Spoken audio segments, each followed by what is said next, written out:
Very very good evening. Very very good evening. क्या voice मेरी आ रही है आपके पास?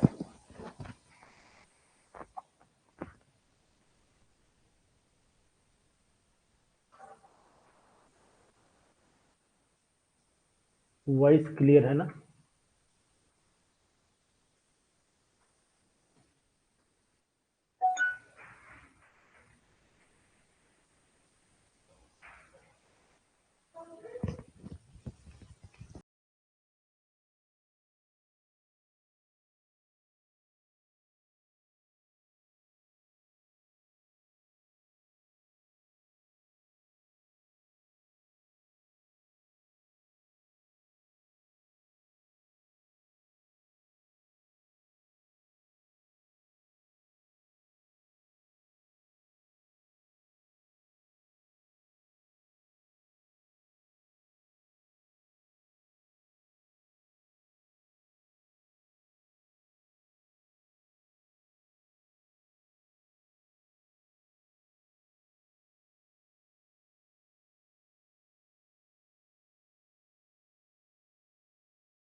चलिए, शायद मेरी वॉइस तो आ रही होगी। जहां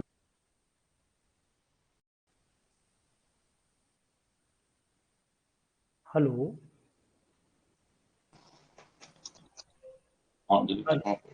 हेलो,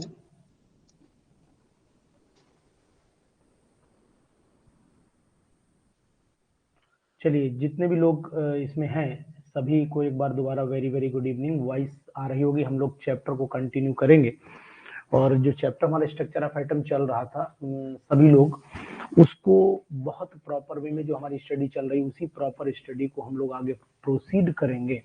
और आप बिल्कुल बेफिक्र होकर हमारे साथ बने रहिएगा। बस आपको जो भी डिस्कशन करना होगा बाद में करिएगा, लेकिन पहले हम लोग पूरे चैप्टर को कायदे से एकदम जैसे पढ़ रहे थे कंटिन्यूटी बनाए हुए थे उसी कंटिन्यूटी के साथ आगे बढ़ेंगे। ठीक है ना? चलिए थोड़ा सा वेट करिए, मैं अपना पेज ओपन कर लूं।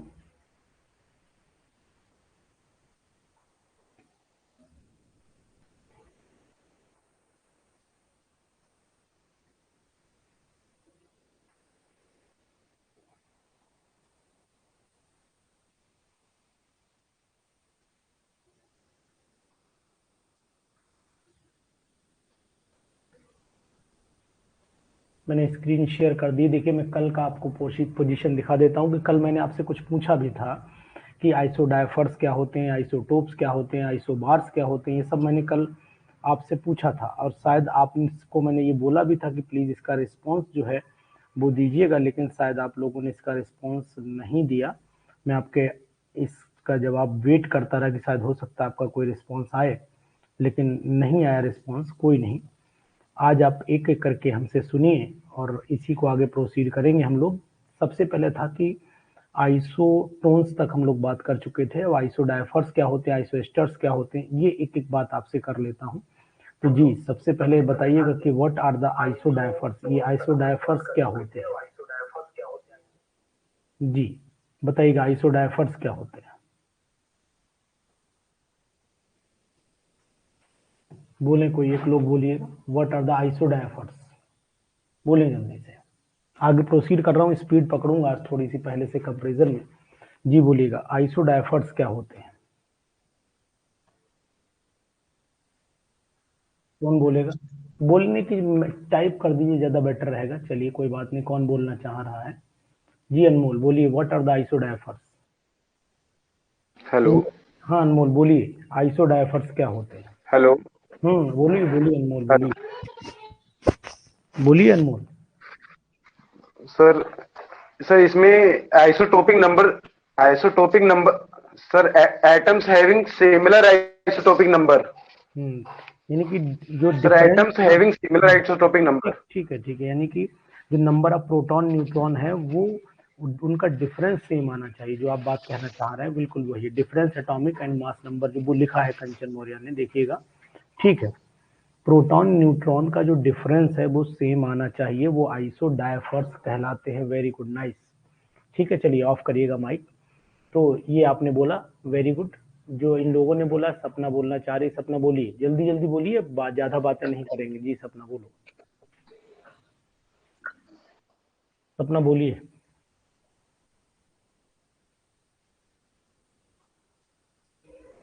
चलिए ठीक, हटा दिया इन्होंने माइक।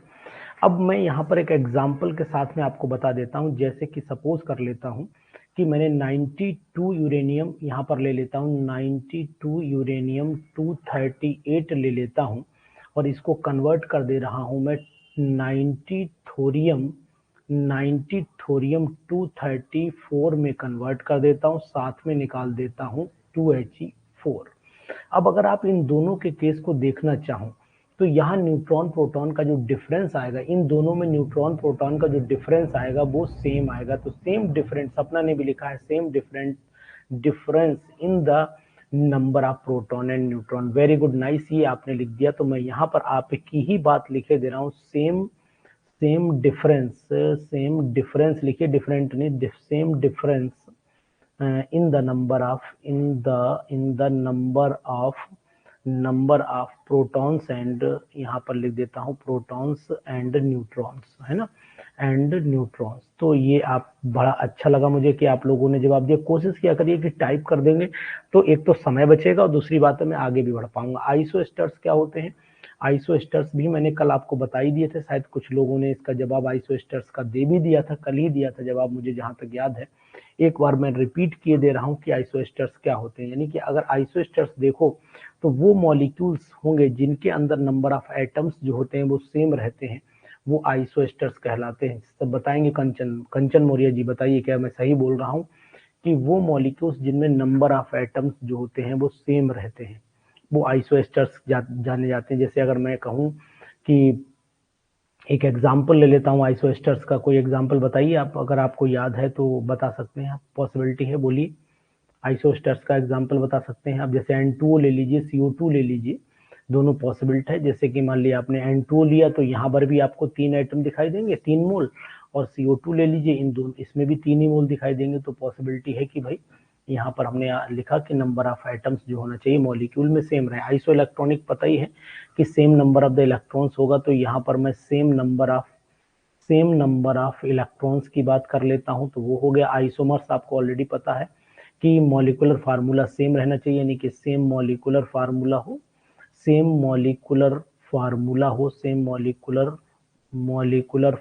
हो, बट डिफरेंस किस में आना चाहिए? डिफरेंट होना चाहिए इनका फिजिकल और केमिकल प्रॉपर्टी। यहाँ तो यहाँ physical different, physical and chemical properties इनकी जो है वो डिफरेंट होनी चाहिए।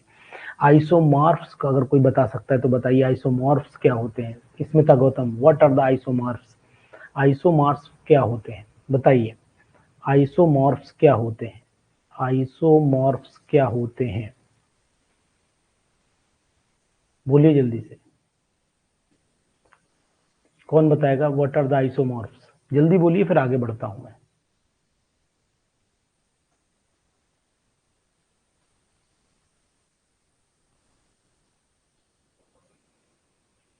पुष्पेंद्र जी बताएंगे, पुष्पेंद्र बताएंगे आइसोमॉर्फ्स क्या होता है? पुष्पेंद्र जी बताएंगे? खेमराज जी बताइएगा, बोलेंगे आज? बोलिए कुछ, थोड़ा सा बोलिए, कोई दिक्कत नहीं, बोलिए कोई लोग जी, बताइए स्मिता जी।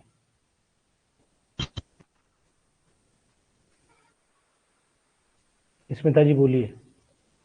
सर जिनका परमाणु द्रव्यमान समान होता है। नहीं, वो तो आइसोबार होते हैं, वो आइसोबार होते हैं जो आप आइसोमर सर न्यूट्रॉन की संख्या समान है। वो नहीं, अब आपने आइसोन्यूट्रल होते हैं जी सर। आइसोटोन्स होते हैं। मैं जो पूछ रहा हूँ वो ये है, आइसोमॉर्फ कौन बताएगा? यानी कि इनका स्ट्रक्चर सेम होना चाहिए। लुबना ने आंसर लिखा है same structure of the molecule, है ना, इनका स्ट्रक्चर सेम होना चाहिए, वही होंगे। ठीक है, ध्यान रखिएगा इस चीज का आगे फ्यूचर में। तो यानी कंपाउंड्स हैविंग द सेम, ऐसे बोल सकते हैं, सेम स्ट्रक्चर, है ना, सेम मॉलिक्यूलर स्ट्रक्चर बोल सकते हैं, सेम सिमेट्री बोल सकते हैं, यूनिट सेल पैरामीटर भी सेम, यानी जो बातें आप लोगों ने लिखी हैं वो लगभग सम और व्हाट सेम है। तो यहाँ पर मैं लिख सकता हूँ सेम स्ट्रक्चर लिख दूं तो शॉर्टकट हमारा हो जाएगा। तो यहाँ मैं सेम स्ट्रक्चर लिखे दे रहा हूँ। देखिए जो चीज आपको होमवर्क दे तो थोड़ा सा उस पर ध्यान दिया करिए, अगर आप पहले लिख के भेज देंगे ना तो समय की भी हमारी बचत हो जाएगी। तो मैं उस समय बचाने के लिए भी यही काम करता हूँ। चलिए ये तो बात हो गई। अब हम लोग आगे बढ़ लेते हैं कि भाई जो मॉडल हमारा बोहर का था, बोहर मॉडल पढ़ने से पहले रदरफोर्ड का ड्रॉबैक मैंने कल बता ही दिया था कि रदरफोर्ड मॉडल का ड्रॉबैक क्या होना चाहिए, वो भी जानकारी में आपके मैंने ला दिया था, ठीक है ना। लेकिन रदरफोर्ड के ड्रॉबैक को इम्प्रूव किया था बोहर मॉडल ने। तो यहाँ पर मैं हेडिंग बना रहा हूँ, अब ध्यान से सुनिएगा और ध्यान से देखते चलिएगा।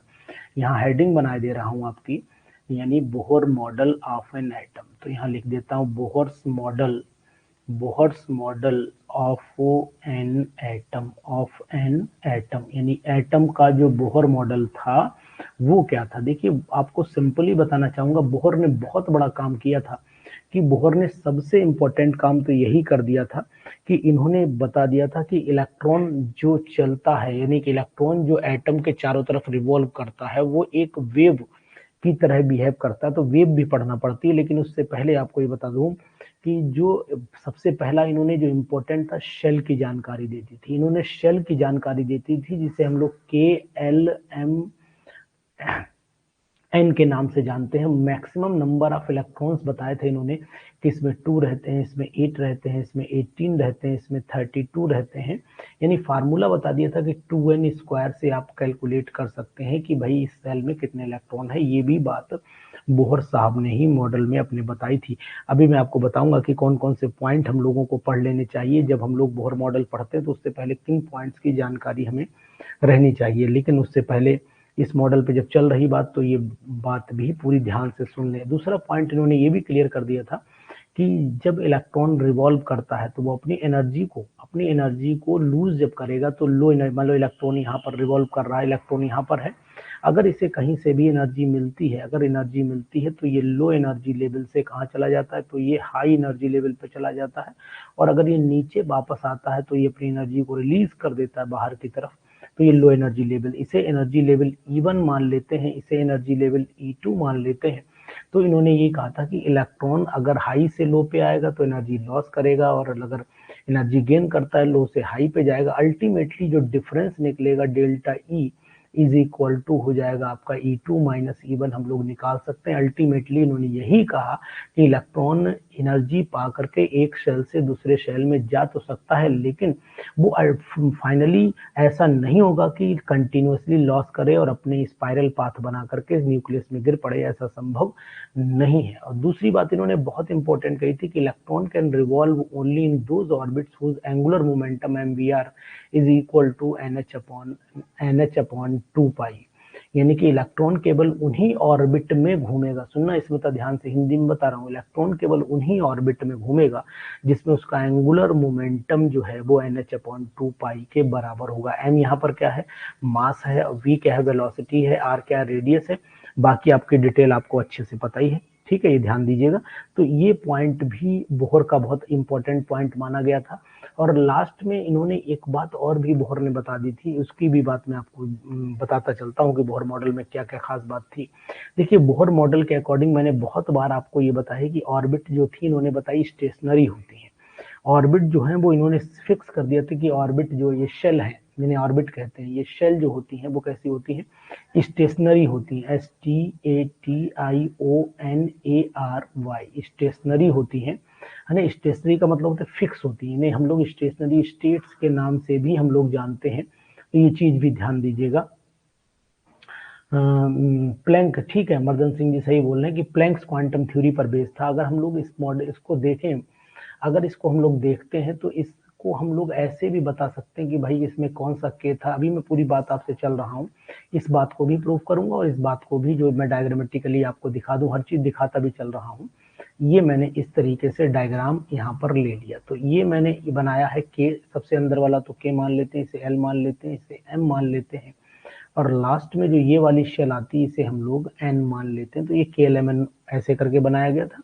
और सेंटर पे आपको पता ही है कि सेंटर पर रहता है कौन, सेंटर पर आपका ये न्यूक्लियस रहता है। शायद मर्दन सिंह जी दिख तो आपको क्लियर रहा होगा, बिल्कुल 100%, ठीक है ना। अच्छा, दूसरी चीज मैं आपको ये भी बताऊं यहाँ पर कि जब इलेक्ट्रॉन रिवॉल्व करता है, तो जैसे कि मान लेते हैं ये न्यूक्लियस रहा, और उसके बाद जो है न्यूक्लियस के साथ ही जब इलेक्ट्रॉन, अब मान लो मैं ऑर्बिट बना लेता हूं भाई, ऑर्बिट और ऑर्बिटल में डिफरेंस तो आपको पता ही होगा, अच्छे से पता होगा। ये मैंने बनाई ऑर्बिट, और ऑर्बिट से यहाँ तक का अगर मैं रेडियस कंसीडर करता हूं तो ये यहाँ से यहाँ तक का रेडियस r हो गया।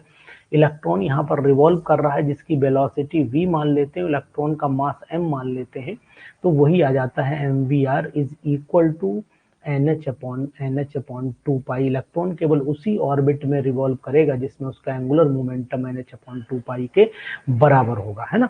लेकिन जब ये बात सामने आई तो फिर आपको मैंने पीछे भी बताया है कि इलेक्ट्रॉन जिस एनर्जी को लेकर के घूमता है, एनर्जी जो ऑर्बिट की होती है, हर ऑर्बिट की अपनी एक फिक्स एनर्जी होती है, उस एनर्जी को भी हाथ के हाथ आपको समझाता हुआ चल रहा हूँ। अगर हाइड्रोजन के बारे में बात करता हूँ, यहाँ पर लिख देता हूँ फॉर हाइड्रोजन एटम, बहुत मजा आएगा आपको, बिल्कुल कंसेप्ट क्लियर होता चलेगा, इसलिए बिल्कुल परेशान नहीं होना है, सुनते रहिए। अगर मैं हाइड्रोजन की बात करता हूं तो यहाँ लिख देता हूं फॉर हाइड्रोजन, मोटे हेडिंग में लिख रहा हूं, इसलिए आपको दिखने में भी शायद कोई दिक्कत नहीं आएगी। फॉर हाइड्रोजन जेड की वैल्यू तो 1 हो जाती है। तो अगर हम लोग एनर्जी की बात कर लेते हैं तो एनर्जी का कंसेप्ट आपको अच्छे से पता होना चाहिए। ई इज, अब चाहे एन लगाना चाहो तो एच लगा लो, एच लगाना चाहो एच लगा लो, ये चीज इक्वल टू हो जाता है। चूंकि माइनस साइन हमने क्यों यूज किया है अभी मैं आपसे ही बात करूंगा, बताइएगा। यहाँ पर ये फार्मूला भी पीजीटी में उठा लीजिए पेपर, तो आपको पूछा गया है और बताया भी गया है कि ये फार्मूला यहाँ पर दिखाई देगा। तो ये हाइड्रोजन एटम के लिए, फॉर हाइड्रोजन एटम आपको ये दिखाई दे जाएगा। एक चीज आपको बता देते हैं, अगर हम लोग इसकी वैल्यूज पुट कर लेते हैं, सभी की वैल्यू, पाई की वैल्यू, ये सब वैल्यू पुट कर लेते हैं, तो वैल्यू पुट करने के बाद EH की जो वैल्यू आती है वो कितनी आएगी, मुझे जो याद है माइनस की 2.18 इंटू 10⁻⁻18 जूल वैल्यू आती है। और इसको आपको डिवाइड करना पड़ेगा क्योंकि नीचे n स्क्वायर है ना, तो h, ये वैल्यू हमने h तक की रख दी, तो यहाँ पर n स्क्वायर रख देता हूँ। तो ये हाइड्रोजन में z की वैल्यू तो ऑटोमेटिकली हमने 1 यहाँ पर मान ली, तो मल्टीप्लाई आप 1 से कर सकते हैं, तो वैल्यू सेम ही रहेगी।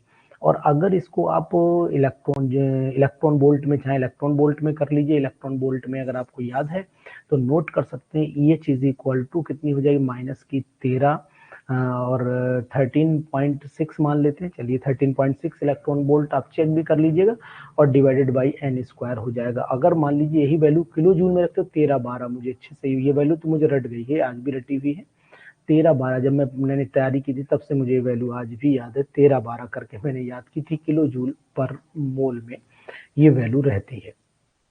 ठीक है, ये एग्जैक्ट वैल्यू अगर जानना चाहें निशांत तो आपको बता देना चाहूंगा कि 13.595 वैल्यू होती है जो आपको जानकारी। अगर मान लीजिए कहीं पर सपोज कर लेते हैं कि हीलियम एटम लिया है, तो हीलियम एटम को जब हम लोग कंसीडर करेंगे तो हीलियम पॉजिटिव को कंसीडर करने का मतलब जेड की वैल्यू यहाँ 2 हो जाएगी। तो जो वैल्यू ये है उसको 2 से मल्टीप्लाई, यानी कि हम लोग यहाँ पर जेड से जब मल्टीप्लाई करते हैं, है ना, ये मल्टीप्लीकेशन हमारा हो रहा है इस तरीके से, जेड से जैसे ही मल्टीप्लाई करेंगे ऑटोमेटिकली ये वैल्यू यहाँ पर हो जाएगी। तो यहाँ जेड से मल्टीप्लाई का मतलब हुआ कि हम मल्टीप्लाई स्क्वायर से करेंगे, तो जेड स्क्वायर से मल्टीप्लीकेशन हो जाएगा, यहाँ पर भी जेड स्क्वायर से मल्टीप्लीकेशन हो जाएगा, यहाँ पर भी जेड स्क्वायर से मल्टीप्लीकेशन हो जाएगा। चूंकि हाइड्रोजन के लिए 1 है तो इसलिए मैंने रिप्लेसमेंट कर दिया है। मर्दन सिंह जी, एम आई राइट, सही बोल रहा हूँ बिल्कुल। तो ये चीज आपको ध्यान रखनी पड़ेगी, एक तो एनर्जी का कंसेप्ट ये बहुत ही इंपॉर्टेंट है। इसी तरीके से रेडियस की जानकारी भी आपको रहनी चाहिए कि भाई इलेक्ट्रॉन जब रिवॉल्व कर रहा है तो जिस ऑर्बिट में रिवॉल्व कर रहा है उस ऑर्बिट का रेडियस क्या होना चाहिए, रेडियस का फार्मूला भी आपको अच्छे से पता रहना चाहिए। मेरे अकॉर्डिंग कौन बताएगा कि रेडियस का फार्मूला क्या होता है, कोई बताने को कैपेसिटी रखता है? बहुत सिंपल फार्मूला है, आप आसानी से बता भी सकते हैं कि सर रेडियस, तो यहाँ पर मैं लिखे दे रहा हूँ रेडियस ऑफ हाइड्रोजन। देखिए एक तो चीज आपको बताऊं, रेडियस ऑफ हाइड्रोजन ये कुछ वैल्यूज है जो मैं हमेशा कहता हूं कि मेरे अकॉर्डिंग पढ़िए, उसमें आपको रटना नहीं पड़ेगा, लेकिन जहाँ कुछ जरूरत है कि मेरा अगर रटने से भी काम चल रहा है तो मैं वो काम चला लूँ। कारण सिर्फ ये होता है कि वहां पर डेरिवेशन नहीं आना, टू द पॉइंट, समय की बचत कैसे करें ये भी एक परीक्षा का पार्ट होता है, एग्जामिनेशन का पार्ट होता है। Nishant, very good. यानी कि अगर हम लोग इसको यूज करते हैं तो यहाँ पर हम रेडियस लिख सकते हैं, Rn इज इक्वल टू हो सकता है आपका 0.0529, ये एंगस्ट्रॉम में वैल्यू होती है है ना, एंगस्ट्रॉम में होती इनटू एन स्क्वायर होता है, एन स्क्वायर अपॉन जेड होता है। ध्यान दीजिए Nishant, n square upon Z आपने जो लिखा है वही मैंने लिखा हुआ है यहाँ पर। इसको अगर आप शॉर्टकट में चाहें तो आर नॉट मान के भी लिख सकते हो, कोई दिक्कत नहीं, कैसे भी लिख सकते हो। तो इस तरीके से रेडियस भी कैलकुलेट किया जाता है, और रेडियस अधिकतर एंगस्ट्रॉम के टर्म में ही हम लोग निकालते हैं। तो ये बात बेटा ध्यान रखना, सभी लोगों को ध्यान रखनी पड़ेगी, रखनी चाहिए मेरे हिसाब से। तो ये इन्होंने मेन पॉइंट्स एनर्जी से रिलेटेड बताए थे, किन्होंने, बोहर ने बताए थे। लेकिन इसको पढ़ने से पहले बोहर की एक चीज और भी आपको याद रखनी चाहिए कि इन्होंने स्टेबिलिटी ऑफ एटम को तो समझा दिया, लेकिन ये जीमैन और स्टार्क इफेक्ट को समझाने में फेल हो गए थे। तो ये बात आपको ध्यान देनी पड़ेगी कि जीमैन और स्टार्क इफेक्ट ये एक्सप्लेन नहीं कर पाए थे, यानी कि Bohr model fail to explain. Main point बता रहा हूँ, Bohr model fail to explain, Bohr model fail to। Nishant बोलिए, जी निशांत बोलिए।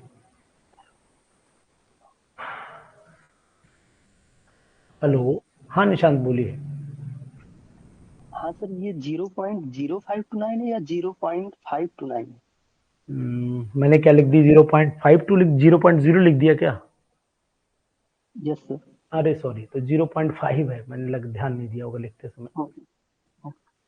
जीरो लिख गया, एक्स्ट्रा जीरो लिख गया, ठीक है। 0.529 है, ठीक है, एक्यूरेट बोल रहे हैं आप। 0.529 है, वो बाई चांस ध्यान नहीं दिया मैंने, ठीक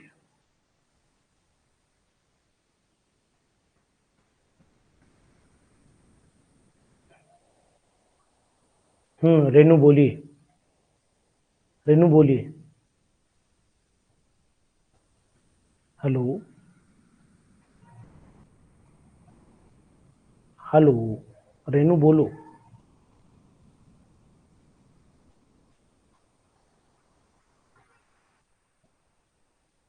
चलिए, लग रहा है कि इन्होंने माइक ऑन करने की कोशिश की है। रेनू बोलिएगा जल्दी से। चलो कोई नहीं। अब हम लोगों को क्या करना है कि आगे वैल्यू, इसे सही कर लीजिएगा थोड़ा सा, यहाँ पर 0.0 लिख गया था बाई मिस्टेक में। तो अब हमने क्या करना है कि अब हम लोगों को आगे बढ़ना है इसी की सीरीज में। अब कुछ टर्म ऐसे हैं जो ऑलरेडी आपकी जानकारी में रहते हैं, जिसको हमें खूब डिस्कशन न करके आपको बताते हुए चलना, लेकिन वो पॉइंट आपको ऑलरेडी पहले से पता होंगे। जैसे कि मैं अगर बोहर मॉडल पढ़ाता तो उससे पहले आपको मैं बताता कि इलेक्ट्रॉन वेव की तरह बिहेव करता है। जब इलेक्ट्रॉन वेव की तरह बिहेव करता है तो आपको अच्छे से ये भी पता होना चाहिए कि वेव होती कैसे, वो मैं आपको दिखा देता हूँ। और आपने देखी होगी, मुझे यहाँ पर बताने की जरूरत नहीं है। देखिए आज थोड़े सा अपने चेंज करूंगा, यानी कंडीशंस को, गई कुछ चीजें ऐसी हैं जहां पर हमें आपसे बहुत डिस्कशन इसलिए नहीं करना चाहिए क्योंकि फिर वो वेस्टेज ऑफ टाइम भी कहलाएगा। जैसे ये मैंने एक वेव बताया, तो वेव नेचर का मतलब हुआ कि अभी बताएंगे डी ब्रोगली इक्वेशन, समझाएंगे डुअल नेचर भी बताएंगे आपको, लेकिन इनके अंदर कौन कौन सी प्रॉपर्टीज आपको पढ़ लेनी चाहिए थी मेरे अकॉर्डिंग। एक तो सबसे पहले आपको वेव लेंथ पढ़ लेनी चाहिए थी। वेव लेंथ पता है आपको, वेव लेंथ क्या होती है वो मुझे भी पता है और आपको भी पता है। मैं ये मान लेता हूँ कि distance between two nearest trough और क्रस्ट के बीच की जो डिस्टेंस होती है उसको हम लोग वेवलेंथ के नाम से जानते हैं।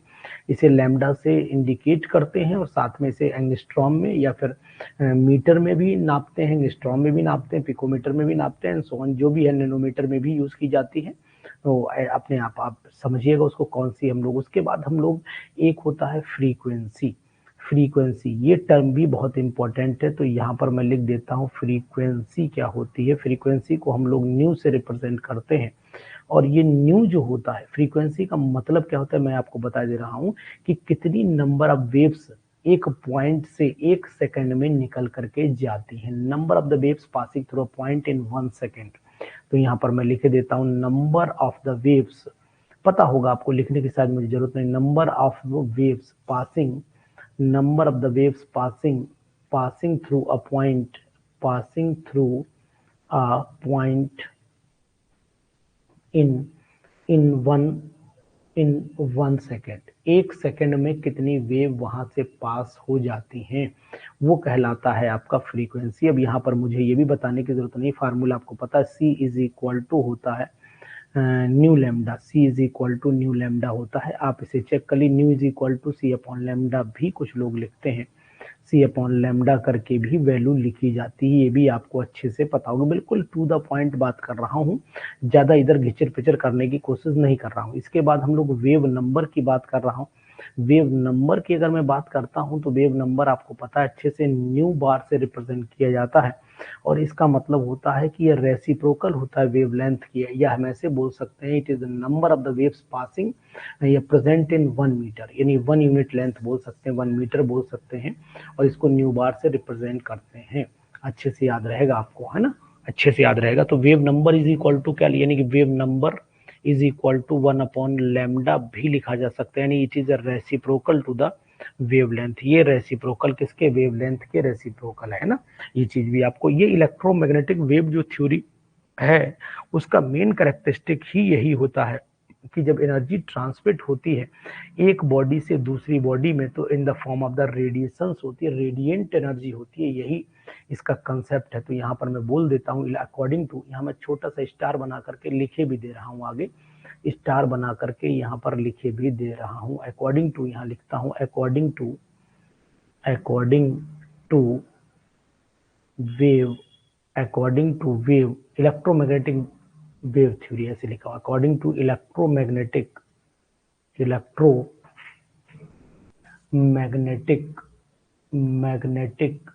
Wave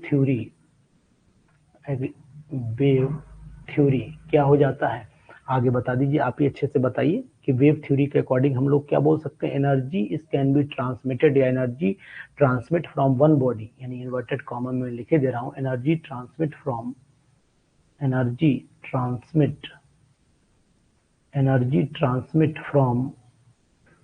one body, from one body to another body,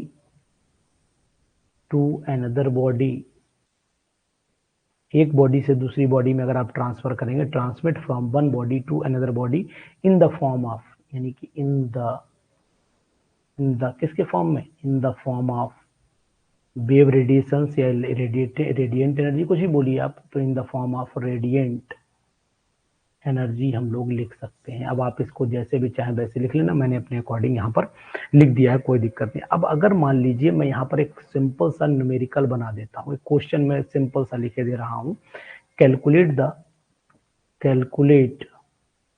calculate wave number if, है ना, wave number if frequency, if line of frequency कर देता हूँ, if line of frequency is कितनी मान लेते हैं, चलिए 4 इंटू 10⁻⁻14 मान लीजिए, है ना, -14 में, माइनस में तो होगी नहीं, 10⁻14 मान लीजिए, 10⁻14 पर सेकेंड हो जाती है। अब आपको निकालना क्या है, तो आपको जानकारी है। तो अब मैं अगर इसके आंसर की बात करता हूं तो आंसर में आपको अच्छे से पता होना चाहिए कि nu bar is equal to हो जाता है 1 अपॉन लैम्डा, और लैम्डा इज इक्वल टू होता है, लैम्डा इज इक्वल टू क्या हो जाएगा, यानी कि nu is equal to c upon lambda होता है, तो यहाँ पर nu is equal to c upon lambda, तो lambda is equal to c upon nu हो जाएगा, है ना। तो अब यहाँ पर वैल्यू पुट कर दीजिए, चलिए ठीक है, बहुत अच्छी बात है स्मिता गौतम, ये वैल्यू पुट कर दीजिए, तो ये बन जाएगा आपका फार्मूला, क्या बन जाएगा, nu bar is equal to nu upon हो जाएगा आपका सी हो जाएगा, न्यू अपॉन सी। चेक कर लीजिए, वैल्यू पुट कर दीजिए, 4 न्यू की वैल्यू कितनी, 4 इंटू 10⁻14 दे रखा है, और वेलोसिटी ऑफ लाइट कितनी होती, 3 इंटू 10⁸ मीटर पर सेकंड। सॉल्व कर लीजिए, 4/3 इंटू 10⁻, कितना हो जाएगा आपका, बताइए, यानी 8 और 6 14, यानी कि 6 हो जाएगा, तो 4 से डिवाइड करिए, तो ये आपका आंसर आ जाएगा 1.33 इंटू 10⁻6 हो गया आपका, और आगे आ गया आपका पर मीटर। तो इस तरीके से आप निकाल देते थे।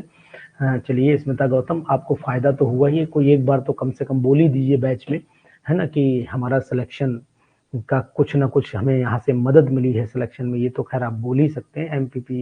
एमपीपीजीटी में क्वेश्चन अगर आया है तो चलिए बहुत अच्छी बात है।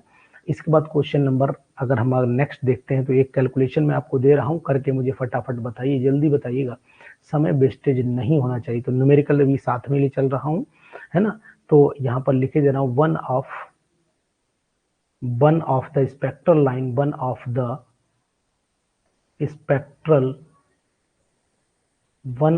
Spectral line of cesium has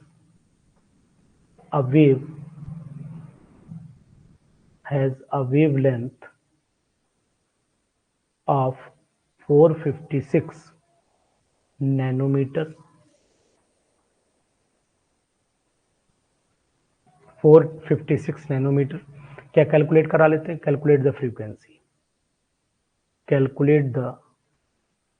frequency. जी बताइए, कौन बताएगा इस क्वेश्चन को? कैलकुलेट द फ्रीक्वेंसी, आंसर कौन बताएगा? जी बताएं, आंसर कौन बताएगा?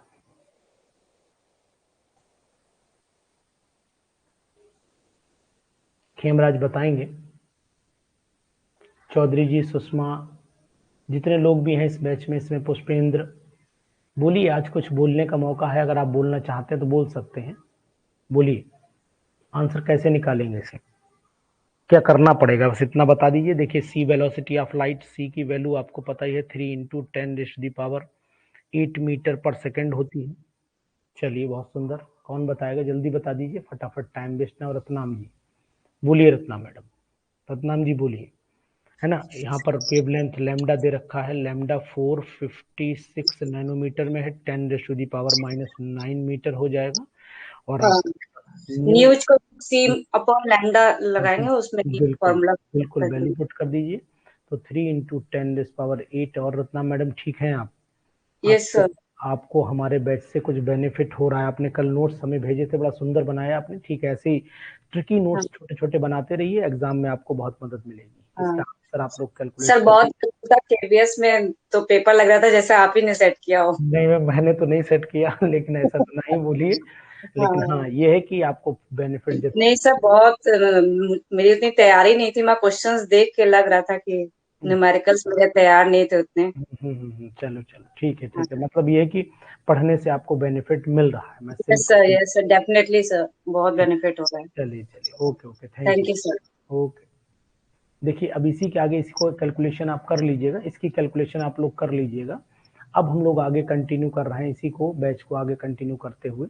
देखिए, अब क्या है, कुछ टर्म, जैसे कि अगर हम लोग इलेक्ट्रोमैग्नेटिक स्पेक्ट्रम की बात करते हैं, तो यहाँ पर मैंने बहुत सारे ट्रिकी मेथड्स भी बताए थे। अब यहाँ पर मैं बहुत ज़्यादा ट्रिकी में नहीं जाने, इलेक्ट्रोमैग्नेटिक स्पेक्ट्रम की बात कर लेता हूँ। तो इलेक्ट्रोमैग्नेटिक स्पेक्ट्रम में अगर हम लोग घुसते हैं, एंटर करते हैं, तो फिर इलेक्ट्रोमैग्नेटिक स्पेक्ट्रम में कुछ चीज़ों का हमें विशेष ध्यान देना पड़ेगा। भाई, सबसे पहले हमें इलेक्ट्रोमैग्नेटिक रेडिएशन जब चलते हैं तो एक्चुअल में होता क्या है? ये एक अरेंजमेंट होता है। अरेंजमेंट किस टाइप का होता है? इलेक्ट्रोमैग्नेटिक रेडिएशंस का होता है, आइदर डिक्रीजिंग और increasing order of the wavelength. ये मुझे बताने की जरूरत नहीं है और आपको ऑलरेडी पहले से पता होगा। तो सबसे पहले कौन सी वेव आती है भाई? अगर मैंने यहाँ पर इनको लाइन से जब बनाने की कोशिश की तो मैंने आपको एक कहानी भी सुनाई थी, है ना। तो आपको शायद याद होगी वो कहानी। चलिए, अब दोबारा भी सुना देता हूँ आपको वो कहानी, लेकिन उससे पहले आपको ये बना करके दिखाई दे रहा हूँ। बीच में, सबसे पहले आप बीच में ऐसा मिडल बना लीजिए जहाँ पर विजिबल रेडिएशंस होती हैं, और विजिबल से ही दो तरफ डिवीजन आपको करना पड़ेगा। तो यहाँ पर मैं आपको विजिबल रेडिएशंस दिखाई दे रहा हूँ कि ये हो गई हमारी विजिबल रेडिएशंस। इनको बाइफरकेट यहीं से कर दीजिए विजिबल रेडिएशंस को, और ये आपकी विवग्योर में भी टूट जाती हैं। तो वो भी अगर आप दिखाना चाहें तो विवग्योर भी आप आसानी से दिखा सकते हैं। ये पॉसिबिलिटी भी है कि नीचे आप विवग्योर लिख सकते हैं। इस तरीके से मैंने ये बना दिया, ठीक है ना। चलिए, कोई दिक्कत नहीं है। आपने यहाँ पर आंसर भी निकाल दिया, very good Pankaj ji, answer भी आपने निकाला, thank you very much. Answer आपका शायद सेम है, मेरे पास आंसर जो नोट है वो है 6.5 × 10⁻14। 6.5 × 10⁻14 है मेरे पास में नोट। चलिए, आप इसको चेक कर लीजिएगा एक बार, मेरे पास इतना नोट है। अब हम लोग क्या कर लेते हैं इसमें सर, देखते हैं ध्यान से। सबसे पहले तो यहाँ पर आ जाएंगी आपकी कॉस्मिक रेज आ जाएंगी, फिर आपकी गामा रेज आ जाएंगी। कॉस्मिक रेज हो गई, गामा रेज हो गई, फिर आपकी आ जाएंगी एक्स रेज आ जाएंगी, उसके बाद आपकी अल्ट्रावायलेट हो जाएंगी, फिर आपकी विजिबल हो जाएंगी, फिर आपकी आईआर हो जाएगी, फिर आपकी माइक्रोवेव हो जाएगी, फिर आपके रेडियो वेव हो जाएगी, फिर फॉर रेडियो वेव हो जाएगी। आपको अच्छे से पता होना चाहिए, है ना। तो सबसे पहले यहाँ पर क्या लिख देता हूँ, सबसे पहले लिख देता हूँ कॉस्मिक रेज होंगी यहाँ पर। तो यहाँ लिख दिया मैंने कॉस्मिक रेज, कॉस्मिक लिख दी यहाँ पर, ठीक है। इसके बाद आपको गामा रेज होगी, तो यहाँ पर मैंने गामा रेज लिख दिया। उसके बाद आपकी वही एक्स रेज हो गई, तो यहाँ पर मैं एक्स रेज लिख दे रहा हूँ। यहाँ पर अल्ट्रा वायलेट रेज हो गई, ये यहाँ पर आपको फेमस रेज हैं, विजिबल रेडिएशंस हैं। और विजिबल के बाद आपको पता है कि आईआर आ जाती हैं, और आईआर के बाद में अगर आप देखो तो माइक्रोवेव आ जाती हैं, तो यहाँ पर मैं माइक्रोवेव लिख दे रहा हूँ। और माइक्रोवेव के बाद में क्या जाती हैं, आपके रेडियो वेव आ जाती हैं, रेडियो वेव आ जाती हैं, और उसके बाद फार रेडियो वेव भी लिखी जाती है। लुबना ये सही लिख रहा हूँ, फार रेडियो वेव भी लिखी जाती है। तो ये चीज हो जाती है। सबसे हाई एनर्जी क्या होती है, कॉस्मिक की सबसे हाई एनर्जी होती। तो अगर मैं ऑर्डर की बात करता हूँ, तो यहाँ पर जो ऑर्डर है वो decreasing order of energy level है और increasing order of the wavelength लगाया गया है, जहां तक मुझे अच्छे से याद है। लुबना सही बोल रहा हूँ? बोलिए पंकज जी। स्मिता आपका जो नेट है वो स्लो चल रहा है, इसीलिए नहीं आ पा रहा है।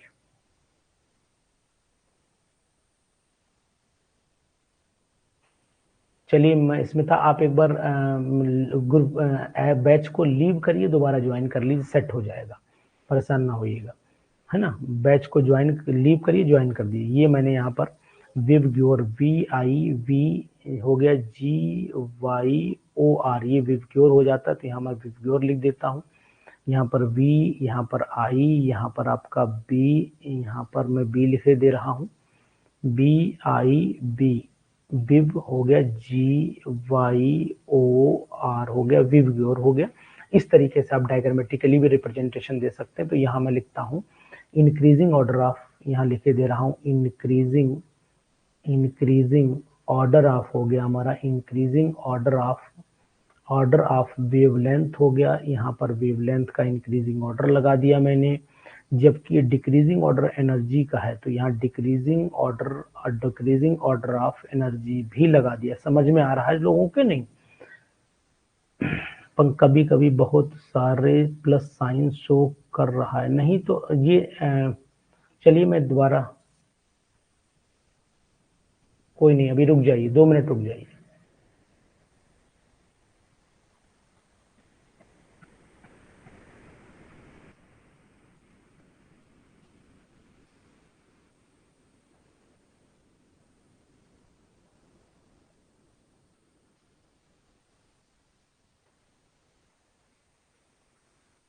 देखिए अब चेक करिए,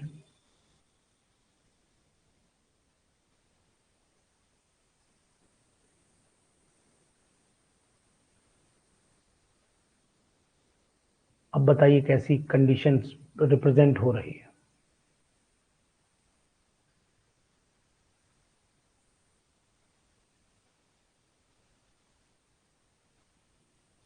बोलिए।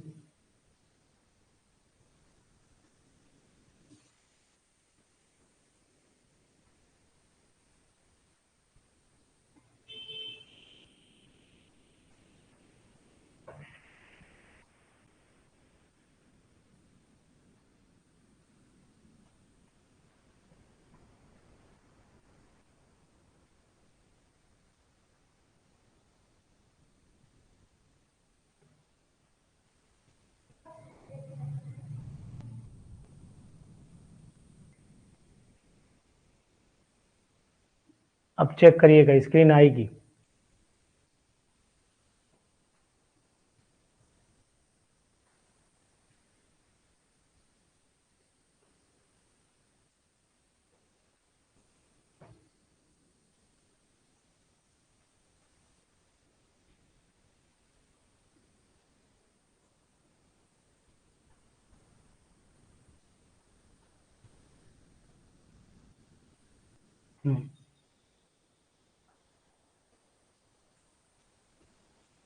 अब सही है ना? ठीक है, हो गया होगा। चलिए आपका नेटवर्क हो सकता है ये ब्लिंक कर रहा हो, नेटवर्क की वजह से दिक्कत हो, कोई दिक्कत नहीं, हो जाएगा, सेट हो जाएगा। भी नेटवर्क प्रॉब्लम हो सकती है। हाँ मान रहे हैं प्लस साइन ज्यादा दिखाई दे रहे हैं, ये हम समझ रहे हैं, आपको प्लस साइन ज्यादा दिखाई दे रहे हैं। चलिए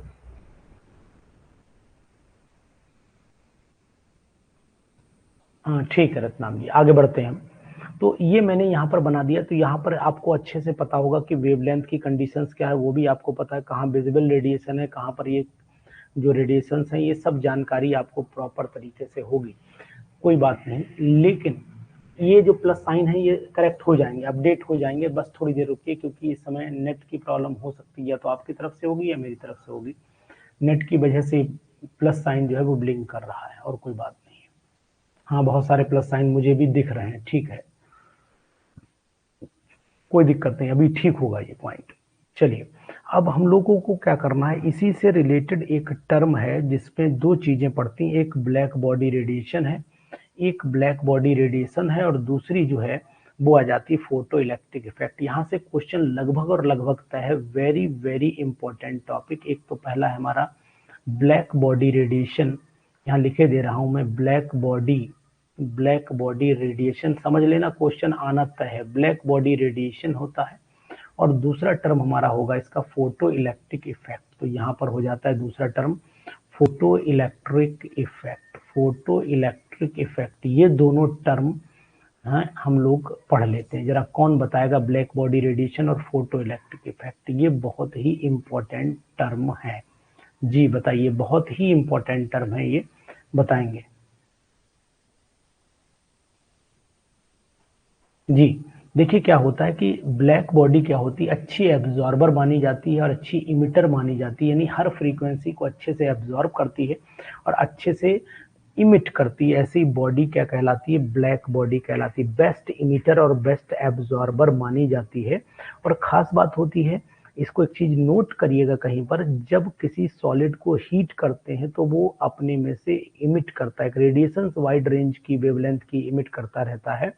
और धीरे धीरे क्या होता है, वेवलेंथ जो होती है वो लाइट की डिक्रीज करती है, जो लाइट डिक्रीज करती है, जबकि टेम्परेचर इंक्रीज करता है, टेम्परेचर इंक्रीज करता है। तो ये चीज आपको ध्यान देनी पड़ेगी कि ब्लैक बॉडी रेडिएशंस जब होते हैं तो टेम्परेचर बढ़ने के साथ साथ वेवलेंथ घटती है, ये बात ध्यान देना। तो यहाँ पर मैं लिखे देता हूँ कि टेम्परेचर बढ़ने के साथ साथ, यहाँ लिखे दे रहा हूँ, टेम्परेचर बढ़ने के साथ साथ, बढ़ने के साथ साथ वेवलेंथ डिक्रीज हो जाती है। वेवलेंथ मतलब लैम्डा, वेवलेंथ डिक्रीज कर जाता है। तो ये बात आपको ध्यान देनी चाहिए, कर जाता है। तो वही है कि अगर आप मेरा क्लास पढ़ेंगे खेमराज, तो आपको 100% एमपी पीजीटी में भी क्वेश्चन आपको मिले होंगे, इसी तरीके से यूपी पीजीटी में भी मिलेंगे आपको क्वेश्चन, केबीएस में भी मिले होंगे, ये मुझे भरोसा है। बाकी अब आप ही सत्य जानते होंगे, मैं तो पेपर देने नहीं गया, है ना। तो इसका मतलब हुआ कि अगर मैं ब्लैक बॉडी की बात करूं तो मैं बोल सकता हूं कि बेस्ट इमिटर, में साफ साफ लिखे दे रहा हूं, good absorber and good emitter लिखे दे रहा हूं, बस इसके बाद कुछ नहीं लिखूंगा। गुड एब्जॉर्बर लिखे दे रहा हूं, गुड एब्जॉर्बर, और साथ में गुड इमिटर लिखे दे रहा हूं, सपना, गुड इमिटर लिखे दे रहा हूं, good emitter of different wavelength, of wavelength या डिफरेंट वेवलेंथ में लिख सकता हूं, पॉसिबिलिटी है। ये चीज आपको ध्यान देनी पड़ेगी। तो अब इसी तरीके से, इसी कंटिन्यूटी में, अगर मैं आपसे कहता हूं कि यहाँ पर फोटो इलेक्ट्रिक इफेक्ट क्या होता है, तो जैसे मान लीजिए मैंने कोई मेटल शीट ली, ये मैंने यहाँ पर मेटल शीट ले ली, ये मैंने मेटल शीट ले ली। इस मेटल शीट पर मैंने क्या किया, ये इलेक्ट्रॉन दिखाया आपको, और यहाँ से लाइट पड़ी इसकी सरफेस से, ये इलेक्ट्रॉन इमिट हो गया, तो इसको हमने फोटो इलेक्ट्रॉन के नाम से जाना, ये कहलाएगा फोटो इलेक्ट्रॉन। और यहाँ पर ये एनर्जी इसके ऊपर पड़ रही है, इसके ऊपर है ना, एनर्जी पड़ रही है, लाइट पड़ रही है। तो आपको सिंपल सी बात बताएं कि ejection of the electron from the surface of the metal, है ना, ejection of the electron from the surface of the metal by the radiations, है ना, of suitable frequency is called photo electric effect. या simple way में बोलना चाहो तो बोल सकते हो ejection of the electron from the surface of the metal when a beam of light falls over it. जब कोई बीम ऑफ लाइट इसके ऊपर गिरती है तो जब इलेक्ट्रॉन इजेक्ट होता है उसे हम लोग फोटो इलेक्ट्रॉन कहते हैं और इस फिनोमिना को फोटो इलेक्ट्रिक इफेक्ट कहते हैं। और जानना चाहिए कि सीजियम जो होता है, सीजियम एक बेस्ट फोटो इलेक्ट्रिक सब्सटेंस माना जाता है। तो सीजियम कैन इजेक्ट, यहाँ पर मैं गोला बना दे रहा हूँ, लिखा दे रहा हूँ, caesium can eject electron, cesium can eject electron easily, है ना, easily। तो ये सीजियम जो होता है बहुत आसानी से इलेक्ट्रॉन इजेक्ट कर सकता है। रत्नाम जी मेरी बात आपको समझ में आ रही है? तो अब अगर हम इसकी बात करते हैं कि आखिरकार इसके अंदर काइनेटिक एनर्जी जो होती है इजेक्टेड फोटो इलेक्ट्रॉन की डेथ, तो पॉइंट अगर मैं ऑब्जर्वेशन क्या लेता हूँ इस एक्सपेरिमेंट से, नंबर वन ऑब्जर्वेशन मेरी यही है कि जो काइनेटिक एनर्जी होती है, जो काइनेटिक एनर्जी होती है ना, इलेक्ट्रॉन जो इजेक्ट होता है वो डायरेक्टली प्रोपोर्शनल होती है फ्रीक्वेंसी ऑफ लाइट के न्यू के डायरेक्टली प्रोपोर्शनल होती है। जबकि kinetic energy ejected photo electron की इंडिपेंडेंट किस पे होती है, इंसिडेंट रेडिएशंस पे इंडिपेंडेंट होती है। तो अगर मैं सोचता हूँ कि अगर मैं ऐसे लिख दूं, सेंटेंस के फॉर्म में लिख देता हूँ कि काइनेटिक एनर्जी होता है, यानी kinetic energy is directly proportional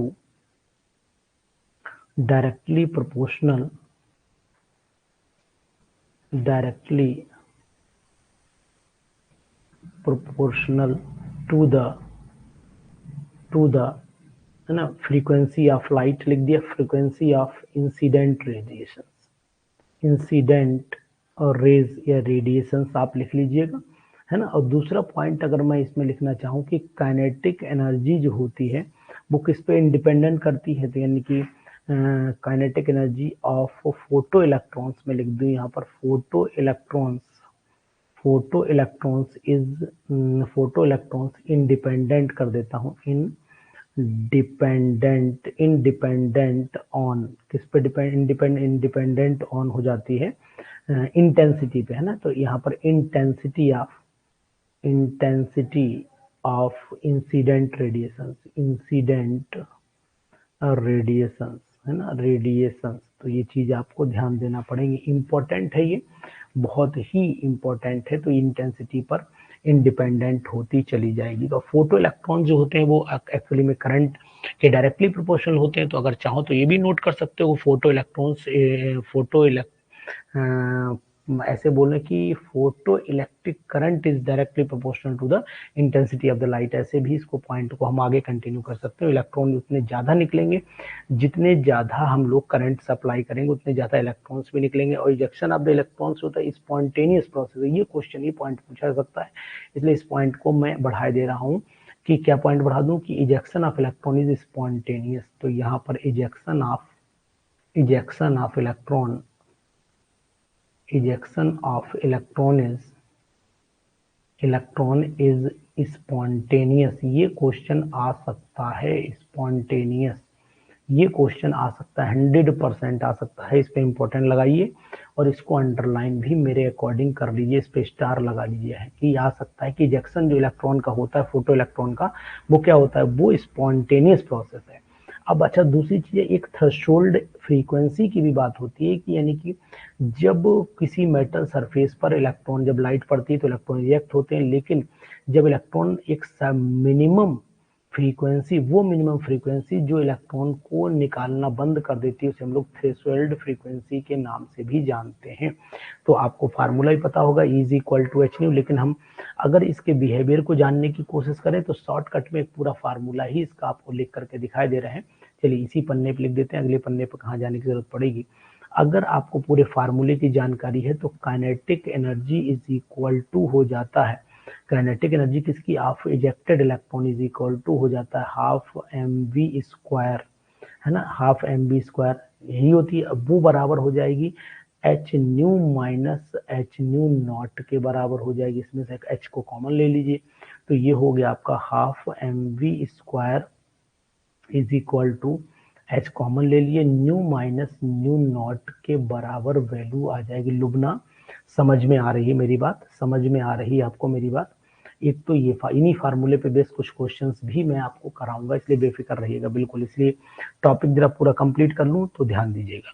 अच्छा, दूसरा एक्सप्रेशन जो ऊपर हमने दिखाया है, ये एक्सप्रेशन आपको ये बताएगा कि अगर ये वैल्यू ज्यादा होती है, यानी कि न्यू की वैल्यू न्यू नॉट से ज्यादा हो जाती है, यानी कि फ्रीक्वेंसी ऑफ स्ट्राइकिंग रेडिएशन जो होती है वो अगर ज्यादा हो जाती है थ्रेशोल्ड फ्रीक्वेंसी से, तो इसका मतलब है एक्सेस एनर्जी ट्रांसफर्ड। ये बात आपको ध्यान रखनी पड़ेगी।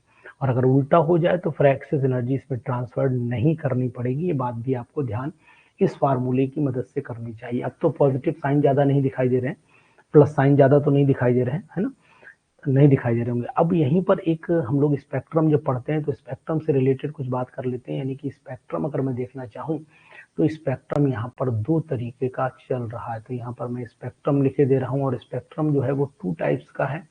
पहला कहलाता है हमारा इमिशन और दूसरा कहलाता है एब्जॉर्प्शन। तो यहाँ पर मैं लिखे दे रहा हूँ इमिशन स्पेक्ट्रम लिखे दे रहा हूँ। एक तो इमिशन स्पेक्ट्रम लिखे दे रहा हूँ, इमिशन स्पेक्ट्रम लिखे दे रहा हूँ, और दूसरा लिखे दे रहा हूँ एब्जॉर्प्शन स्पेक्ट्रम। यहाँ पर मैंने एब्जॉर्प्शन स्पेक्ट्रम, जरा कौन बताएगा कि what is the difference between emission and absorption spectrum. मैं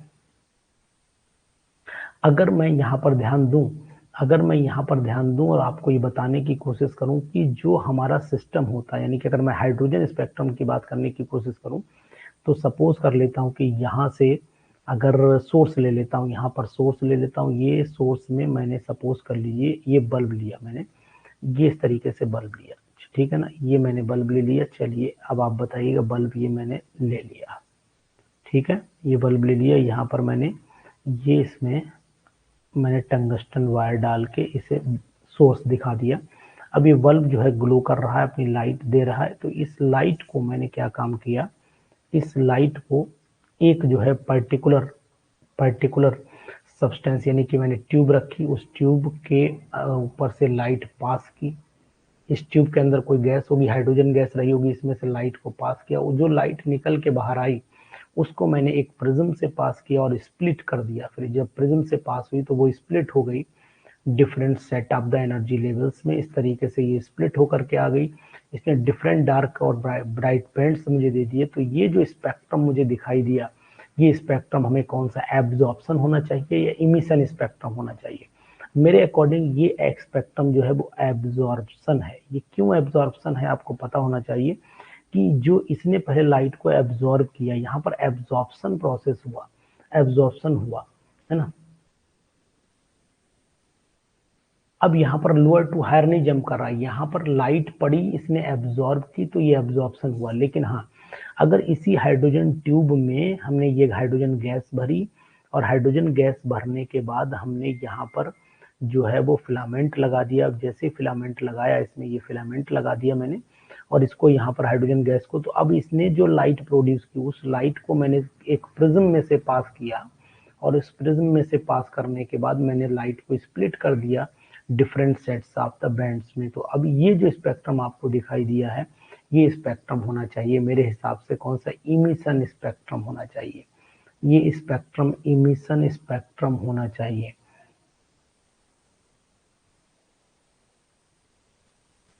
इमिशन स्पेक्ट्रम क्या कह रहे हैं खेमराज जी, स्पेक्ट्रम, खेमराज जी लाइट को सॉल्ट से पास करते हैं, सॉल्ट नहीं लेते हैं, जो सॉल्ट है सॉल्ट सॉल्यूशन लेते हैं सॉल्ट का, यानी कि अगर गैसियस फॉर्म है तो गैसियस फॉर्म लेते हैं। तो ये चीज आपको ध्यान देनी पड़ेगी कि इमिशन में क्या होता है कि वही पर्टिकुलर लाइट इमिट होती है, उसको हम लोग प्रिज्म में से पास करते हैं। एब्जॉर्प्शन में लाइट को उसमें एब्जॉर्ब करवाते हैं, फिर जो लाइट निकलती है उसको हम लोग एब्जॉर्प्शन स्पेक्ट्रम में काउंट करते हैं। तो ये चीज आपको ध्यान देनी चाहिए मेरे अकॉर्डिंग, ध्यान। अब इसमें हम लोग सीरीज भी पढ़ लेते हैं, कौन कौन सी सीरीज है, आपको सीरीज अच्छे से याद भी होंगी। कौन कौन सी सीरीज है बताएंगे। नंबर 1 आपकी लाइमन सीरीज हो जाती है। यहाँ पर लाइमन सीरीज, इसमें N1 की वैल्यू तो 1 रहती है, जबकि N2 की वैल्यू आपकी 2, 3, 4 एंड सो ऑन हो जाती है।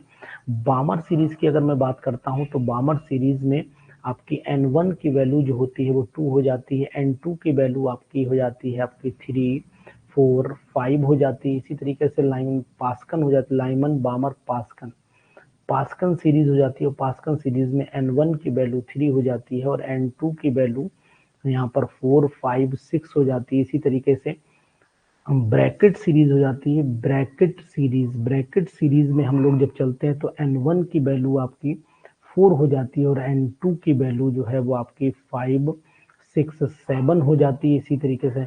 और पी फंड सीरीज आती है और पी फंड सीरीज में n1 की वैल्यू जो है वो 5 हो जाती है और n2 की वैल्यू आपकी 6, 7, 8 हो जाती है। इसी तरीके से हमफ्री सीरीज भी होती है। हमफ्री सीरीज में n1 की वैल्यू 6 हो जाती है और n2 की वैल्यू आपकी 7, 8 और 9 हो जाती है। बात को बहुत ध्यान से देना चाहिए। When the light emitted from some source is directly proportional, ठीक है Amardan Singh ji, directly proportional to the directly pass. Very good, nice, बहुत सुंदर अमरदन सिंह जी, वेरी नाइस, बहुत सही, आपने बिल्कुल एग्जैक्ट लिख दिया जो लिखना चाहिए, है ना। ठीक है, अब यहाँ पर मैंने लाइमन बामर पास्कल सीरीज आपको सीरीज बना करके दिखाऊं कि भाई यहाँ पर, लेकिन रीजन आपको पता रहना चाहिए। पहली वाली सीरीज जो होती है वो अल्ट्रा वायलेट रीजन में रहती है, तो यहाँ पर मैं अल्ट्रा वायलेट यूवी रीजन लिख देता हूँ। दूसरी सीरीज जो रहती है वो आपकी विजिबल रीजन में रहती है, तो यहाँ पर मैं विजिबल रीजन लिखे दे रहा हूँ। बाकी ये 3 सीरीज यहाँ पर रहती हैं वो IR रीजन में रहती है, तो तीनों के आगे मैं IR लिखे दे रहा हूँ। और ये सीरीज जो होती है ये रहती है आपकी फार IR, तो फिर इसको भी मैं FIR लिखे दे रहा हूँ, फार है ना, इंफ्रारेड। ठीक है मर्दन Singh ji, thank you very much. तो ये चीज आपको ध्यान रखनी पड़ेगी। इसी के बेस अगर आप लोग वेवलेंथ या एनर्जी निकालते हैं किसी की भी, तो फिर आपको फार्मूला पता होना चाहिए। रेडबर्ग कांस्टेंट का फार्मूला है 1/λ इज इक्वल टू हो जाता है RH into Z square, bracket में 1/n1 square minus 1/n2 square. ये फार्मूला भी बहुत यूज होता है और क्वेश्चन भी आते हैं इसके ऊपर, क्वेश्चन भी आते हैं। बिल्कुल साहसी बन के तैयारी करिए, है ना। ठीक है, आपने बिल्कुल एग्जैक्ट सिलेक्शन किया है। तो ये मैंने आपको जो है इंफॉर्मेशन के लिए भी थैंक यू मर्दन सिंह जी। तो दूसरी चीज आपको ये बताना चाहूंगा, अगर वैल्यू पुट करना चाहते तो RH की वैल्यू जो है वो 10, 9, 6, 7, 8 होती है। तो मैंने जो याद की वैल्यू आपको बताया दे रहा हूँ, 1/λ इज इक्वल टू 10, 9, 6, 7, 8 है ना, इंटू जेड स्क्वायर। अगर हाइड्रोजन है तो 1 ले लीजिएगा, नीचे यहाँ पर n1 square minus 1/n2 square. ये फार्मूला है, वैल्यू पुट करके आप निकाल सकते हैं। इनको है हम लोग रेडबर्ग कांस्टेंट के का नाम से बोलते हैं। इस इक्वेशन को हम लोग रेडबर्ग इक्वेशन भी बोली जाती है। रेडबर्ग, इसे हम लोग रेडबर्ग इक्वेशन के नाम से भी जानते हैं। This is called Rydberg equation. ये रेडबर्ग इक्वेशन कहलाती है जी, ध्यान दीजिएगा, है ना। चलो मर्दन सिंह जी, समझ में तो आ ही रहा होगा आपको। अब यहीं पर एक चीज आपको और भी ध्यान देनी पड़ेगी कि अगर मान लीजिए number of the spectral lines कहीं निकालनी पड़ जाए, कि number of the spectral line कैसे निकालते हैं, total number of the spectral lines और फर्स्ट लाइन, सेकंड लाइन, ये भी आपको पता रहना चाहिए। तो मैं आपको यहाँ पर बताऊंगा कि फर्स्ट लाइन कौन सी होती है। देखिए, एक होती है आपकी फर्स्ट लाइन, एक होती है फर्स्ट लाइन होती है, और दूसरी होती है आपकी, ये क्वेश्चन बहुत परेशान करता है, सेकंड लाइन होती है, सेकंड लाइन होती है, एक होती है थर्ड लाइन। ऐसे करके आगे भी फोर्थ लाइन, फिफ्थ लाइन चलती है। लेकिन 3 लाइन अगर आपको याद रहेंगी तो मजा आ जाएगा बिल्कुल, है ना। देखिएगा मजा आएगा बिल्कुल, 101%। न बजाए चीज वापस अभी के अभी। तो सबसे पहले मैंने यहाँ लाइमन सीरीज ले ली, यहाँ पर लाइमन ले ली, यहाँ पर मैंने बामर सीरीज ले ली, लाइमन बामर ले लिया, यहाँ पर पास्कन ले लिया, यहाँ पर मैंने पास्कन ले लिया, है ना। लाइमन बामर पास्कन सीरीज हो गई, यहाँ पर ब्रैकेट हो गई, ब्रैकेट हो गई, और यहाँ पर आपकी पी फंड सीरीज हो गई, यहाँ पर आपकी पी फंड हो गई, और बाकी हम प्रिंट देख लीजिए। देखिए, अगर फर्स्ट लाइन की बात आती है तो यहाँ पर फर्स्ट लाइन में आपको क्या करना पड़ेगा, n1 के लिए तो आपको 1 रखना पड़ेगा और n2 के लिए फर्स्ट लाइन 2 हो जाता है। जबकि सेकंड लाइन में n1 की वैल्यू तो 1 ही रहेगी, लेकिन n2 की वैल्यू आपकी 3 हो जाएगी। थर्ड लाइन में n1 की वैल्यू 1 ही रहेगी, लेकिन n2 की वैल्यू आपकी 4 हो जाएगी। ध्यान दीजिएगा, इंपॉर्टेंट है। बामर सीरीज में n1 की वैल्यू 2 रहेगी, n2 की वैल्यू आपकी फर्स्ट लाइन के लिए 3 रहेगी। यहाँ n1 की वैल्यू 2 रहेगी, लेकिन n2 की वैल्यू 4 हो जाएगी। यहाँ पर n1 की वैल्यू आपकी 2 रहेगी और n2 की वैल्यू आपकी 5 हो जाएगी। इसी तरीके से और लाइन पास्कल में चले आइए तो n1 की वैल्यू आपकी 3 रहेगी तो n2 की वैल्यू ऑटोमेटिकली 4। सेकेंड लाइन में चले आइए तो n1 की वैल्यू तो 3 ही रहेगी, n2 की वैल्यू 5 हो जाएगी और यहाँ पर n1 की वैल्यू 3 रहेगी लेकिन n2 की वैल्यू यहाँ पर भैया 6 हो जाएगी। इसी तरीके से n1 की वैल्यू यहाँ 4, यहाँ n1 की वैल्यू 5, यहाँ n2 की वैल्यू 5, यहाँ n2 की वैल्यू आपकी 6 हो जाएगी। इसी तरीके से यहाँ n1 की वैल्यू 4 ही रहेगी, यहाँ n1 की वैल्यू 5 ही रहेगी, यहाँ n1 की वैल्यू 4 ही रहेगी, यहाँ n1 की वैल्यू 5 ही रहेगी, यहाँ पर n2 की वैल्यू 5 हो जाएगी, सॉरी यहाँ पर n2 की वैल्यू 6 हो जाएगी, यहाँ पर आपकी n2 की वैल्यू कितनी हो जाएगी, यहाँ पर 7 हो जाएगी, यहाँ पर n2 की वैल्यू आपकी हो जाएगी 7 और यहाँ पर n2 की वैल्यू आपकी हो जाएगी 8। समझ में आया कुछ मर्दन सिंह जी? इस पे क्वेश्चन लगभग और लगभग तय है कि आएगा। बिल्कुल रट लो, अनुसार की बात को याद कर लो। पेपर देखना तो याद करना 2023 में अगर पीजीटी एग्जामिनेशन होगा तो फिर एक क्वेश्चन इससे आना लगभग तय है। तो यहाँ मैं लिखे दे रहा हूँ, आएगा पेपर में 101% क्वेश्चन आएगा। याद करिएगा इसको ध्यान से। इसी के बाद हम लोग अगर नंबर ऑफ स्पेक्ट्रल लाइन निकालते हैं तो यहाँ पर मैं लिखे दे रहा हूँ नंबर ऑफ आज का क्लास कैसा लग रहा है पहले तो ये बताइए। नंबर ऑफ स्पेक्ट्रल लाइन जो लोग नए ज्वाइन किए हैं वो भी अपना व्यू दे। Number of spectral line is equal to formula है n ब्रैकेट में n-1 और डिवाइडेड बाई 2 हो जाता है ना, 2 हो जाता है। तो अगर मान लीजिए सपोज कर लीजिए कोई इलेक्ट्रॉन 5th ऑर्बिट से गिरता है तो एनर्जी और मतलब नंबर ऑफ स्पेक्ट्रल लाइन अगर पूछी जाती है तो आप बता सकते हैं, कोई दिक्कत नहीं है ना। इस क्लास में इंटरेस्ट आ रहा है, नहीं आ रहा है, बोर तो नहीं हो रहे हैं कहीं आप? बोर तो नहीं हो रहे, मैं ये जानना चाहता हूँ। तो ये चीज आप ध्यान दीजिएगा, है ना। अभी मैं आपको जब क्वांटम थ्योरी बताऊंगा तो नोट्स और रेडियल नोट्स की जानकारी भी आपको दूंगा, है ना। चलिए, तो इस पे हम लोग ध्यान दें। और दूसरी चीज है कि number of spectral line calculate करने के बाद हम लोगों के पास अब चलेगी प्योर केमिस्ट्री की तरफ। जो ये तो हमारा वो कंसेप्ट हो गया जो लगभग हम लोगों से टच में रहता है। और दूसरी चीज आपको एक बात और बताऊं यहीं पर, स्पेक्ट्रल लाइन के बाद वाले जो पार्ट है उसके कुछ न्यूमेरिकल्स भी हैं। न्यूमेरिकल भी जो है रत्नाम कह रही नो सर, बोर नहीं हो रहे। चलिए, मैं समझा कि नहीं, समझ में नहीं आ रहा है, कोई दिक्कत नहीं है, हंसते रहिए, पढ़ते रहिए। तो यहाँ पर नंबर ऑफ स्पेक्ट्रल लाइन के बाद अब मेन जो थ्योरी आएगी वो थ्योरी जो है वो ऐसे बोले कि मॉडर्न थ्योरी है। सोमरफील्ड का मॉडिफिकेशन है और आपका क्वांटम मैकेनिकल मॉडल है जिसमें क्वांटम थ्योरी भी आएगी, डी ब्रॉगली इक्वेशन भी आएगी, श्रोडिंगर वेव इक्वेशन भी आएगी। हाँ, निशांतीय फार्मूला भी है, n2 - n1 फिर n2 - n1 - 1 फिर n2 एंड सो ऑन चलता रहता है। ठीक है, ये फार्मूला भी है, बिल्कुल आप सही बोल रहे हैं। तो मेरी राय में आप लोग एक काम जरूर करिए कि अब हम इसे मैक्सिमम 4 पॉइंट्स में खत्म करेंगे, यानी चैप्टर को फ्राइडे तक फिनिश कर देंगे। मैंने चैप्टर को लगभग थर्सडे फ्राइडे में खत्म करके सैटरडे को फुल चैप्टर का टेस्ट होगा। आप तैयार बिल्कुल रेडी रहिएगा। चैप्टर में क्वेश्चंस लगभग 50 होंगे, यानी कि अगर जितने क्वेश्चन होंगे उतने ही मिनट आपको दूंगा। अगर 60 क्वेश्चन होंगे 60 मिनट सेट करूंगा, अगर आपके 100 क्वेश्चन होंगे तो 100 मिनट सेट करूंगा। तो इस तरीके से सेटिंग भी टाइम की वही होगी, इसलिए बेफिक्र रहिएगा। कल का भी क्लास हमारा बहुत ही स्मूथली चलेगा। अभी केवल 1-1 घंटे की क्लास 31 मार्च तक लूंगा। उसका कारण ये है कि अभी कुछ लोग ज्वाइन कर रहे हैं तो उनका भी नुकसान न होने पाए, इस बात का भी ख्याल मुझे करना है। है ना, उनका भी नुकसान ना होने पाए, इसका भी ख्याल मुझे करना है। तो आप बेफिक्र रहिए। सिलेबस भी और जो मैं यहाँ लिख रहा हूँ इसकी पीडीएफ भी अल्टीमेट जब बन जाएगी तो पूरी पीडीएफ भी आपको हैंड रिटन के एक मैं फोल्डर बना दूंगा, हैंड रिटन का एक फोल्डर बना दूंगा। उस हैंड रिटन में ये पीडीएफ डाल दिया करूंगा तो आपके पास पीडीएफ भी प्रॉपर रहेंगी, ये पीडीएफ भी कहीं नहीं जाएंगी। तो हैंड रिटन के फोल्डर जब बनेगा तो उसमें आपकी चैप्टर वाइज ये पीडीएफ पढ़ती रहेंगी। ठीक है ना, कोई दिक्कत तो नहीं है ना। चलिए, आज इतना रखेंगे, बाकी बातें कल करेंगे, है ना। सब इसी के आगे हम कंटिन्यू कर लेंगे। Okay, good night to all of you.